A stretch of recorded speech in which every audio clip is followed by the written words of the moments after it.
Hello friends, কেমন আছো সবাই? আজকের বৃহস্পতিবার, জানোই তো বৃহস্পতিবার একটু বেশি কাজ থাকে, কেননা সব কিছু ধুইতে হয়।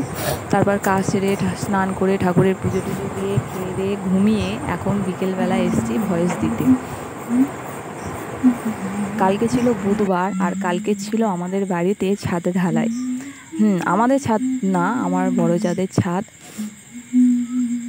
কালকে সারাদিন অনেক ব্যস্ততার মধ্যে ছিলাম, কেন প্রায় 60+ লোকের আয়োজন ছিল। আর সেই সব রান্নাবান্না আমরা ঘরোয়া নিজেরাই করেছি, রান্নার জন্য কোনো রান্নি আনি। ভিডিও করে দেওয়ার মতন কেউ নেই, নিজেই কাজ করছি আর কাজের ফাঁকে একটু করে যখন সময় পাচ্ছি ভিডিও করে নিচ্ছি।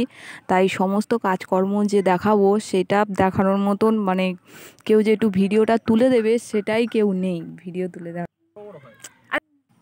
ছাদ ঢালাইয়ের আগের দিন মঙ্গলবার দিন সন্ধ্যাবেলা সমস্ত কিছু কেটে কুটে রাখা হয়েছে। আমি আর আমার বড় জার মেয়ে দুজনে মিলে কেটে কুটে রেখেছি, কেননা বুধবার দিন ওই দিন সময় থাকবে না, সেই জন্য আগের দিন রাত্রেবেলা সব কিছু যতটা পারি কেটে কুটে রেখে দিয়েছি।